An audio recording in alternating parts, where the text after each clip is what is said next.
लेकर भारत ने जायजा, उठा लिया मौके का फायदा। रूसी मार्केट पर होगा भारत का कब्जा। आर्मेनिया को भारत ने लगाया गले तो लगी पाकिस्तान समेत तुर्की को मिर्ची। जी हाँ दोस्तों, यहाँ पर रूस के साथ खेला हो चुका है और इस मौके पर भारत ने एंट्री मार ली है। भारत इस मौके का फायदा बहुत अच्छे से उठाएगा।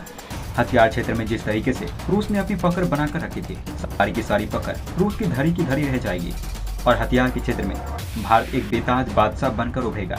जिस तरीके से भारत की तरफ से काम किया जा रहा है, वो आने वाले समय में बड़े से बड़े देशों को पीछे छोड़ने की ताकत भारत को दे देगा। यहाँ पर भारत ने एक बैलिस्टिक मिसाइल का निर्माण कर लिया है और इस बैलिस्टिक मिसाइल को भारत किसी भी देश को बड़ी आसानी से बेच सकता है, क्योंकि भारत ने सभी रूल और कंडीशन को फॉलो करते हुए इस मिसाइल का निर्माण किया है और कोई भी देश बिना किसी प्रतिबंध के डर से भारत से ये मिसाइल खरीद सकता है। जानेंगे सभी बातों को आज के इस वीडियो में और जानेंगे कि किस तरीके से रूस की हथियार मार्केट बर्बाद हो चुकी है। अब भारत इस मार्केट पर कब्जा करता हुआ चला जा रहा है, इसलिए वीडियो शुरू से लेकर आखिर तक जरूर देखिएगा और अपने सभी दोस्तों के साथ शेयर करिएगा ताकि सब तक ये जानकारी पहुंच सके। दोस्तों, बात है फरवरी 2021 की, जब आर्मेनिया के पीएम से एक इंटरव्यू लिया गया जिसमें पूछा गया आर्मेनिया और अजरबैजान का जब युद्ध हुआ था, उस समय हमें देखने को मिला कि अजरबैजान से कई गुना ज्यादा मजबूत आप लोग थे, फिर भी आप लोग इस युद्ध में हार गए और आपके पास अच्छी सेना थी, आपके पास हथियारों का अच्छा बेड़ा था, आपके पास मिसाइलें थी, आपके पास जीतने के लिए काफी कुछ था, लेकिन फिर भी आप लोग हार गए। देखने को मिल रहा था कि आर्मेनिया की सेना अजरबैजान से कई गुना ज्यादा शक्तिशाली थी। ऐसे में आर्मेनिया को इस युद्ध में जीत हासिल करनी चाहिए थी, लेकिन यहाँ पर अजरबैजान ने इस युद्ध में जीत हासिल की। दोस्तों, इसका जवाब आर्मेनिया के पीएम की तरफ से दिया गया, जिसको सुनने के बाद कई देशों के होश उड़ गए। हमें सुनने को मिला कि आर्मेनिया के पीएम की तरफ से बयान दिया गया कि हम लोग लड़ाई के लिए पूरी तरीके से तैयार थे और हमें पता था कि हम लोग तो जीत जाएंगे। हमने तैयारी की थी, जब हमारे ऊपर हमला किया जाएगा तो उसका जवाब हम मिसाइल से देंगे। और उस समय हमने रूस ने नई स्केल्ड मिसाइल खरीदी थी, जो कि एक बैलिस्टिक मिसाइल थी और इसको लेकर रूस ने कहा था कि आप अजरबैजान के ऊपर जब ये मिसाइल दागोगे तो अजरबैजान में खलबली मच जाएगी, उसका मनोबल टूट जाएगा और आप इस युद्ध में बड़ी आसानी से जीत जाएंगे। आर्मेनिया के पीएम ने कहा, जब हमने स्कैंडल मिसाइल अजरबैजान के ऊपर दागी तो हमारा मनोबल खुद टूट गया, क्योंकि हमने अजरबैजान के ऊपर जितनी भी मिसाइलें दागी थी उनमें से 90% मिसाइल तो अजरबैजान के ऊपर चली, लेकिन वो वहां जाकर फटी नहीं। और यहाँ पर अजरबैजान के पीएम ने खुद साफ साफ कह दिया कि रूसी मिसाइल काम नहीं करती है और इस बयान ने उस समय काफी ज्यादा बवाल मचा दिया था और इसके बाद से ही रूस की मिसाइलों के ऊपर सवाल तक खड़े होने शुरू हो गए थे। लेकिन जैसे तैसे करके इस मामले को रफू चक्कर किया गया और इस मामले को पूरी तरीके से दबा दिया गया।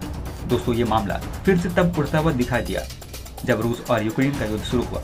हमें देखने को मिला कि जब रूस और यूक्रेन का युद्ध शुरू हुआ तो रूस ने यूक्रेन के ऊपर अंधाधुंध मिसाइल दागना शुरू कर दिया और उस समय काफी फोटो निकल के सामने आ रही थी। इसमें रूसी मिसाइल यूक्रेन के ऊपर चलाई गई और यूक्रेन के ऊपर जाकर गिरी भी थी, लेकिन फटी नहीं। और रूसी मिसाइल के साथ ये होना भारत को काफी ज्यादा फायदा देकर जाने वाला है। दरअसल यहाँ पर खबर निकल के आ रही है कि आर्मेनिया को अब रूस की बैलिस्टिक मिसाइल के ऊपर बिल्कुल भी भरोसा नहीं रहा और अब वो इस मिसाइल को रिप्लेसमेंट करना चाहता है और इसकी जगह कोई दूसरी बैलिस्टिक मिसाइल खरीदना चाहता है। दोस्तों, हमें देखने को मिला यहाँ पर आर्मेनिया की खोज पूरी हो गई है और आर्मेनिया ने फैसला कर लिया है कि वो किससे बैलिस्टिक मिसाइल खरीदेगा। आपकी जानकारी के लिए बता दें कि आर्मेनिया भारत से पिछले 2 साल से रडार सिस्टम को खरीद ही रहा है। अब आर्मेनिया ने फैसला कर लिया है कि वो भारत से भारत की बैलिस्टिक मिसाइल भी खरीदेगा और खबर निकल के आ रही है जिसमें ये पता चल रहा है कि आर्मेनिया भारत से पर्ले मिसाइल खरीदना चाहता है।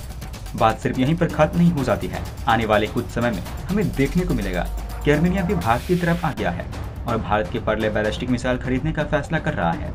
और आने वाले समय में कई और ऐसे देश सामने निकल के आ जाएंगे जो कि पर्ले मिसाइल खरीदेंगे, क्योंकि भारत ने इसका निर्माण कुछ इस तरीके से किया है कि यहाँ पर ज्यादा से ज्यादा देश इसकी तरफ आकर्षित होंगे और इसको अपने देश की सुरक्षा के लिए खरीदना चाहेंगे।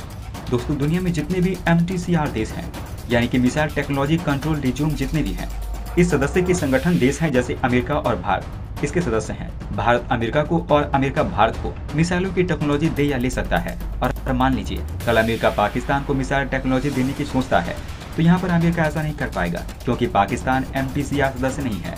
इसके अलावा कई ऐसे देश हैं जो कि मिसाइल खरीदना चाहते हैं, लेकिन उनके पास MTCR की सदस्यता नहीं है, तो भी ऐसे में उस देश को दिक्कत नहीं आएगी, क्योंकि भारत की तरफ से जो पर्ले मिसाइल बनाई गई है वो शॉर्ट रेंज की मिसाइल है। उसकी रेंज 500 किलोमीटर के अंदर आती है। इसके चलते हुए यहाँ पर भारत देश बिना किसी रोक टोक के इसे किसी भी देश को एक्सपोर्ट कर सकता है और कोई भी देश इसे खरीद सकता है, चाहे वो MTCR का सदस्य हो या फिर नहीं हो। दोस्तों यहाँ पर जब भारत की तरफ से ये खबर निकल के आई है कि भारत अर्मेनिया को अपनी परले बैलिस्टिक मिसाइल दे सकता है, तब से ही दो लोगों को काफी ज्यादा दिक्कतें हो रही है। उनमें शामिल है तुर्की और पाकिस्तान। ये दो देश ऐसे हैं जिसको काफी ज्यादा मिर्ची लग रही है। और आपकी जानकारी के लिए ये भी बता दे, तुर्की तो अर्मेनिया का दुश्मन है, लेकिन पाकिस्तान तो कई गुना बड़ा वाला दुश्मन है, क्योंकि पाकिस्तान अर्मेनिया को कोई देश ही नहीं मानता है। और अगर भारत की तरफ से यहाँ पर अर्मेनिया और भारत के बीच में परले मिसाइल को लेकर डील हो जाती है, तो यहाँ पर इन दोनों देशों को काफी तगड़ा झटका लगेगा और इन दोनों के जख्मों पर भारत नमक छिड़कने का काम कर देगा। इसके अलावा अजरबैजान को भी अच्छा सबक देखने को मिलेगा, क्योंकि हमें देखने को मिला था कश्मीर को लेकर हाल ही में काफी ज्यादा कमेंट किए जा रहे थे, उसको भी भारत की तरफ से मुंहतोड़ जवाब दे दिया जाएगा। वहीं रूसी राष्ट्रपति व्लादिमीर पुतिन ने यूक्रेन में परमाणु हथियारों के इस्तेमाल के किसी भी इरादे से इनकार किया है। उन्होंने यूक्रेन संघर्ष को पश्चिम के अपने वैश्विक प्रभुत्व को सुरक्षित करने के कथित प्रयासों का हिस्सा बताया। इसके साथ ही उन्होंने दावा किया कि वैश्विक प्रभुत्व के पश्चिमी के प्रयास नाकाम होंगे। हालांकि पुतिन के इस दावे पर यूरोपीय देशों को यकीन नहीं हो रहा। कुछ दिनों पहले ही परमाणु हमला करने में सक्षम रूसी बॉम्बरों को नाटो देशों की सीमा के नजदीक देखा गया था। इसके अलावा रूस की परमाणु ट्रेनों को भी यूक्रेन सीमा की ओर जाते देखा गया था। रूस ने भी धमकी दी थी कि वो अपने मित्र देश बेलारूस के लड़ाकू विमान को परमाणु मिसाइल हमला करने योग्य बनाने को तैयार है। पुतिन ने अंतर्राष्ट्रीय विदेश नीति विशेषज्ञों के एक सम्मेलन को संबोधित करते हुए कहा, रूस के लिए यूक्रेन पर परमाणु हथियारों से हमला करना निरर्थक है। उन्होंने कहा, हमें इसकी कोई जरूरत नहीं दिख रही है, इसका कोई मतलब नहीं है, न तो राजनीतिक और न ही सैन्य। पुतिन ने अपने लंबे भाषण में अमेरिका और उनके सहयोगियों पर जमकर निशाना साधा। उन्होंने अमेरिका और उसके सहयोगियों पर प्रभुत्व के खतरनाक, रक्त रंजित और गंदे खेल में अन्य देशों पर अपनी शर्तों को थोपने की कोशिश करने का आरोप लगाया। पुतिन ने दलील दी कि दुनिया एक अहम मोड़ पर है, जहां पश्चिम अब मानव जाति के लिए अपनी इच्छा थोपने में सक्षम नहीं है, लेकिन फिर भी ऐसा करने की कोशिश करता है और ज्यादातर देश अब इसे बर्दाश्त नहीं करना चाहते हैं। उन्होंने दावा किया कि पश्चिमी नीतियां से और अधिक अराजकता पैदा होगी। उन्होंने दावा किया कि पश्चिमी देश रूस की संप्रभुता के लिए खतरा पैदा कर रहे हैं। इससे पहले भी पुतिन ने अपनी जमीन पर हमला होने की स्थिति में कड़ी जवाबी कार्रवाई की धमकी दे चुके हैं। उन्होंने तब कहा था कि रूसी जमीन पर हमला हुआ तो हम परमाणु हथियारों के इस्तेमाल से भी नहीं हिचकेंगे। पुतिन ने दावा किया कि रूस कभी भी यूक्रेन पर परमाणु हमला नहीं करेगा, लेकिन पहले कई ऐसे मौके आए हैं जब पुतिन अपने वादे से मुकर गए हैं। 24 फरवरी को यूक्रेन में स्पेशल मिलिट्री ऑपरेशन के ऐलान के एक दिन पहले 24 फरवरी को यूक्रेन में स्पेशल मिलिट्री ऑपरेशन के ऐलान से एक दिन पहले तक पुतिन ने हमले से इनकार किया था। उन्होंने तब कहा था कि रूसी फौज कॉम्बैट रेडिनेंस को जांचने के लिए अभ्यास कर रही है। उन्होंने कहा था रूसी फौज अपनी सरहद के अंदर कहीं भी आने जाने के लिए स्वतंत्र है और इस पर किसी भी देश को सवाल नहीं पूछने चाहिए। इसके बावजूद रूसी फौज ने यूक्रेन पर आक्रमण कर दिया था